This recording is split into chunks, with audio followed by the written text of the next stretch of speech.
Hello friends, welcome back to the new video. Today video title is guys how to off lock screen pattern in Vivo phone.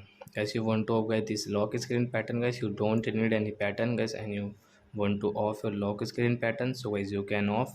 And guys, now let's see how to off lock screen pattern in Vivo phone. So guys, first of all guys, open your phone setting and guys scroll it and guys click on guys this security setting guys, and guys click on screen lock and guys draw your pattern guys which you have current, and guys click on first option guys none option, and guys delete. So you can off, and guys you want to delete your lock screen pattern, so guys you can delete. Guys, you can see there is no any pattern and password in our phone.